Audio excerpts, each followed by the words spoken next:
Okay, Jeff, so what do we have here? We got 4 all the same.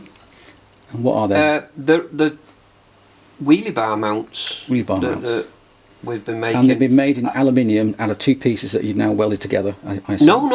No, it's out of 1 piece. That's 1 piece? Oh. Yeah. That's been made out of square. That's 1 piece. Oh, I see. So it started off square and then you've machined this part down. Yeah, funnily enough, I've just finished machining them just before you come. Right, okay. And so again, that's a little wheelie bar. Yeah. And that's going to be for the Honda, not the Kawasaki. They're for the Honda. Okay, so let's go and see how that fits on the bike now. Well. Okay, so here we are at the back of the Honda. You got it, and yeah. There's your wheelie bar. Well, basically, they will go in there. Okay.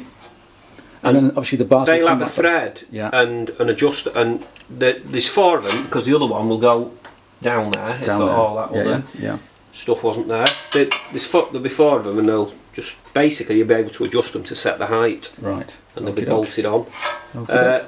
They've been made out of square. They've been machined on a rotary table, part of it, and then done in the lathe. Right. But you cannot get that perfect.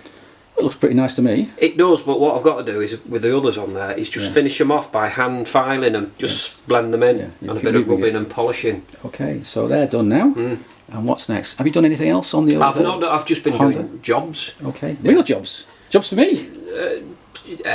Things. Yeah. Oh, great. You know, if it wasn't for the work, I could get so much done. I know. If it wasn't for customers, lad, you'd have no money. If it wasn't for customers, you get so much done. I'd get a lot more done. Okay. Okay, Jeff, so what's this big thing sitting on your workbench? I know what it is actually, because I think you were making that on the Miller last time I was here. That is it's for me, it's a box folder. Yeah. We did discuss it before. Yes. And I did say, because Jeff's folder couldn't fold something so small, down that small. Yeah. So we've actually. Is it ready now? I've not done. I've got all the lugs. All this is made. These have got to be welded on there, and they've got to be welded onto the body. I don't know if you can see. Yeah. Okay, so then it's all got to. What we've got to do, the centre of the hole has got to be dead on with the level of the bending bending. Basically, what that's got to do is tip up like that. Yes. And it can't be out, otherwise there's no point doing it. We can be a fraction. What I've actually done on here, I've got a couple of nuts so it can be spaced. Slightly, yeah. Well, what you need to do is drop that blade. Right. So you're going to make a stand system? Yeah. Is this going to be on a stand? Well, it can be clamped to the bench or something. We'll work that out when Okay. So what I've got to do is set them up. I've got the 2 there. They've got to be welded on, but it's got to be absolutely. Give or take you know. Because right now that's just loose. It's not yet been attached in any way. Well, I've done the blade. Yeah. And like you say, them steel lugs there. Yeah. Have to be welded to that. I'm probably going to have to. And then right where that pivot point is, that's got to be aligned. That and then the other pivot point, so it actually pivots just right. Yeah. Pivots, you know. That's why the clearance is there. I'll have to beef this up a bit. I think I'm going to have to obviously weld a gusset in there because it's going to be. Surprising how much, And then there'll be a handle welded to that, so you literally pull it. And it's all to make a fuel tank, or to bend the material aluminium to make a fuel tank. To make a fuel tank for the Honda, and also maybe for the other bikes. The Kawasaki. If you ever just want to bend some aluminium, fold something, it's a handy little thing to do. Okay. Like you say, that'll bolt down. You'll just bolt your job down to that. Every time you do a bend, unfortunately, you'll have to undo them. Well, it's not like you'll be doing it over and over again, is it? It's not going to be like a production line. Any box folder you'd have to do that with. Yeah. But I think some of them actually, they're on a. You can actually lift them up, they pivot out, and then you slide it off and turn them round. Okay. So now I can see something else on your workbench in the corner there. So let's look at that.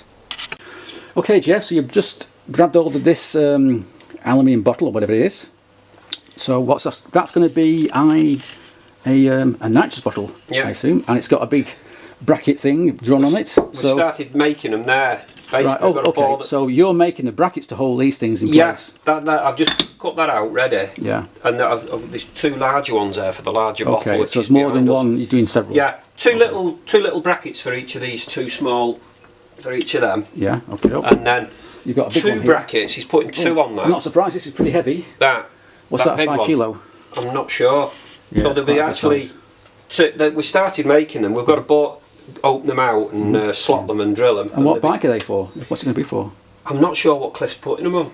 Is it a drag bike or a road bike? I'm not sure. Okay. I don't know. I don't ask questions. No. I just just take the money and run. Okay. Just say, there you go. Yes, give me that. Sir. Yes, give me the money. Yeah.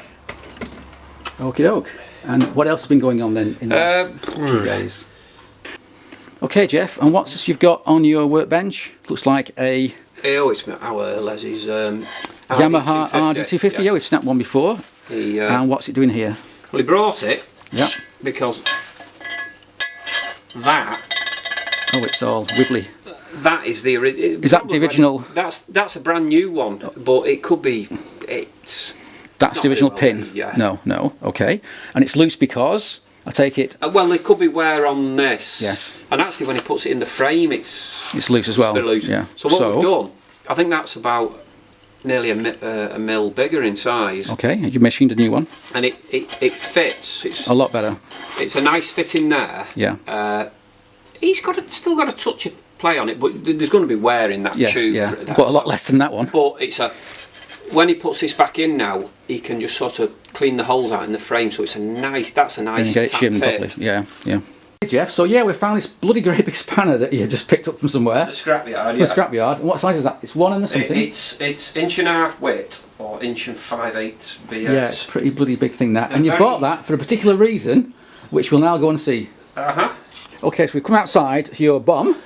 To your old bomb there. And on the end of it is a bloody great big nut. Yeah. We can see. That has to be. It's just a nat's diddly small. Yeah.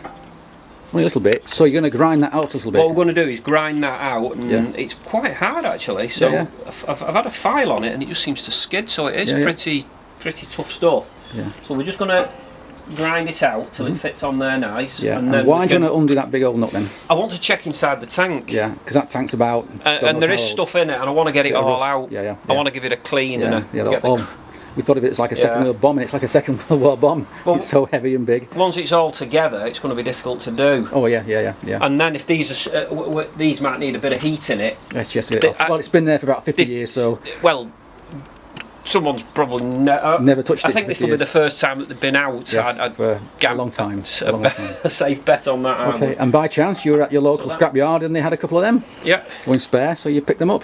Yeah. Okay, great. It's only about a couple. It's not even a mil and a half or something. 1/16 of an inch. Yeah, it just wants a little bit of grinding on each face. I suspect that's probably older than we are. That could be as old as that bloody. It's you know. Which is what, probably about 1940s or who knows even older. I have no idea. I wonder what life that's had. I bet I could tell some stories. Oh, aye. Right, okay. With that, before we go and stop for some tea, we're going to have a look at your Honda drag bike. Wow. So now here we are indoors in the workshop, and I see this is now more assembled than it was last time I was here. And I think you've turned it round, which is fine. So we're doing some analysing. Again. And I made a mistake. Go on then, what mistake was that? Well, when we did the exhaust last time, I welded them and I did them thinking they were okay. Yeah, as you would. As I would, but what I've had to do now is remove the stuff. They were too long here. Oh, they're hitting the frame. The frame. All right. So I've had to take a bit out. Take a bit out now, and they're going lovely now. Right. As we can see, I've not welded them yet. As we can see. So you had to cut them in half again, and I've had to cut them and remove an inch out. All right, so and then they need to be welded on again. They wouldn't go in. Okay. Why was that? Because you guesstimated the. I thought I was getting things moving quick, and sometimes move too quick. It never works. I know. Okay, so we've got a close up now of the engine with the supercharger, roughly where it's going to live in real life when it's finished. It's give or take. Yeah. And of course, a big old SU carb here. The reason I was working it out for, because when it's on, get down here. Yeah, let me. I might make another manifold for this, so it drops the carburettor a bit lower. But then I've got to watch. There's going to be a clutch case here. Yeah. So we may have to move it forward to about there. That's okay. That's all right. Because the jet will go in, and what we need is a fuel line. If I fold from the tank to about here, yeah, or finish it there, I could take it up there. Yes. Yeah, it'll be like a sort of triangular shaped tank here. An outlet tap. Is basically it'll just work out above. Yeah, it can't be below, but yeah. Well, it can be, but it it's can not. be. But if you feel you'd need then fuel weight, more fuel which weight isn't ideal. to keep it in. Yeah. So the reason I just put that there is just to get an idea when I fold the tank and I can make up a lug. Yes. So that is basically, you know, like you say, we've got that's general setup. Yeah, but that can be brought forward on a manifold. Yeah. To, you know, it doesn't need it. I only need about 1.5 inches below jet. In fact, at this point, Jeff, we're going to stop for a second because I'm going to show a picture of this bike back in about 1984 at a drag meet. You're not on it. There's some little kid who sits on it. I don't know who that is. Yeah. So I'll show that now. Here it is. So that's what this used to look like, and it's going to look like that again. It's got the same kind of frame. It's got the same front end. The frame has been modified a little bit, but that little front end there, which little, what they're from, a Honda SF50. I can't remember if they're SF50 or small, little tiny little Fox. I'm not sure now. My mountain bike's got a bigger Fox than that. They could have been SS Honda or Fizzy, yeah. And you've even FS1, or Fizzies, yeah. Do you know it's so long ago. It's 1985 long time ago. We did it. Yeah. And you've even maintained the original style of your yokes. Well, somebody, which you made many years ago by hand, with a hand drill and a bloody file. Somebody, that was the original pattern. Yeah. And somebody had cut them right in. Yeah. Which you didn't like. And filed them. And there was all they didn't look right. No. So I had to, unfortunately, make some more. Some more, yeah. So but you haven't made it like you would make them now. You've made it in that same. I've made it how I would have done back in 1985. You know, with a file, a hand drill, a hand drill, and a vice, a hammer. Yeah. And why not? Okay, so here we are looking at your Honda drag bike. Yeah. And you're telling me you've got a problem. Well, you made a small mistake. Well, actually, when we first set it up. I was going to that supercharger was laying flat, and the outlet come out the top. That's right, yeah. Now I prefer when we make the other style blower. I thought, well, I can use it now, but if I paint the frame, when it comes to check, if you ever want to put the upright one in and run the carb in there, what's going to happen is this tube here now, and that it's just. I've got to make a block just at the back and come through with a two. I'll see if I can get. I might run a straight one there and see if I can get an aluminium bend and use two. Right. But I've got to get a 2-inch bore pipe. Through that gap? Through the back here. And there's not a lot of room. And if I push the supercharger up when the cam chain adjuster's in, it's going to hit. So that little bracket there, I might have to just modify it. Yeah. What, move it back a bit, or maybe raise it? Or this back piece here. It could do a being at least further back. Further back. Yeah. And well, you live and learn, I guess. It's not the end of the world. So, but before you carry on. But the thing is, if it's once painted, then and then you want to change it, it's going to be a pain. You know, a pain in the backside. It certainly is. Okay, Jeff. So you found this.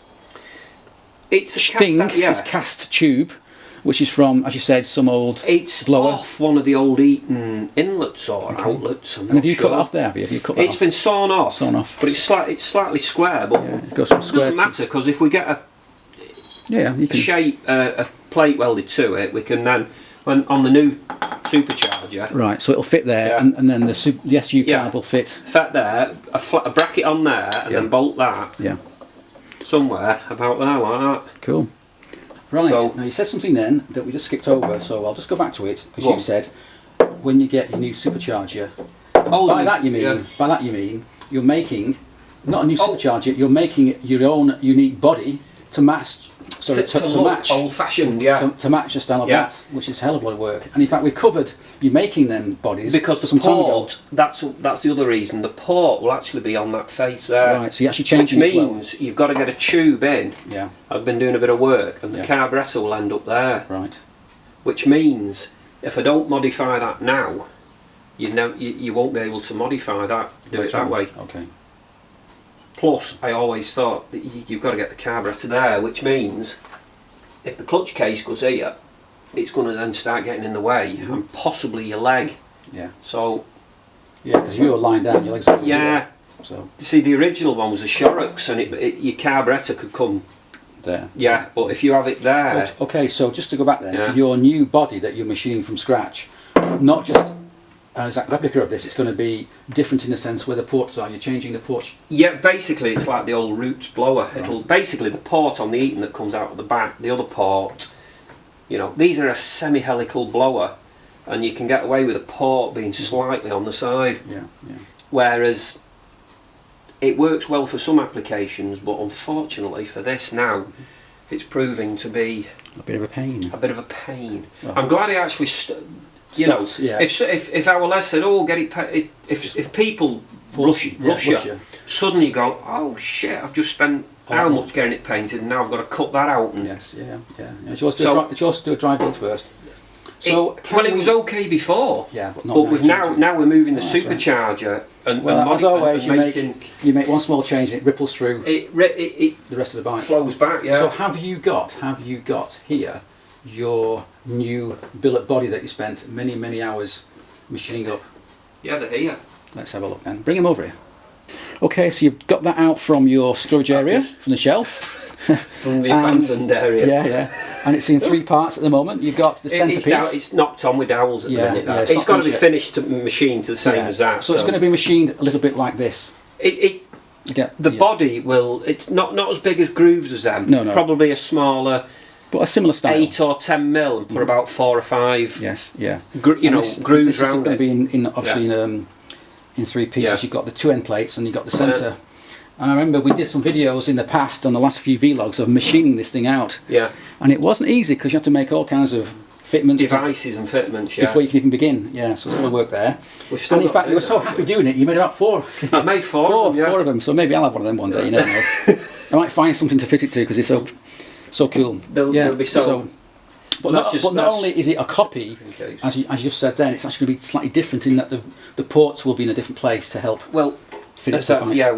we're still in focus. Yeah, you can see actually on there. Yeah. I mean that's only a crude at the minute. Yeah, that way. That's roughly where. Basically, there'll be a port there, and I'll have maybe 3 bolts there. To hold it in place. Yeah. So basically, it'll mirror image it on that side, and that then will. Okay, and now that says on it there, nose drive. So this is the side. Oh, nose drive, yeah. Sorry, that's where. Yeah. That's got to be machined out for the bearings yet. Yeah. So the snout will be on this side, and then it's driven from here, I assume, or here. Yeah, that'll go that way. Yeah. Okay, so the drive's on this side. There'll be a case in. Yeah. Yeah. So just to explain that, if I just quickly look beyond the bike to the big bike behind it, the supercharger there has got a snout on the end, which in turn carries the shaft, which in turn carries the pulley and the drive belt that makes it all happen from the crank. So that's sort of how this thing will look, but in kind of miniature. Yep. In theory. So basically that's basically what will be going on there. That actually is a slightly bigger one. So. Okay. And now I think it's time for tea. Tea, definitely.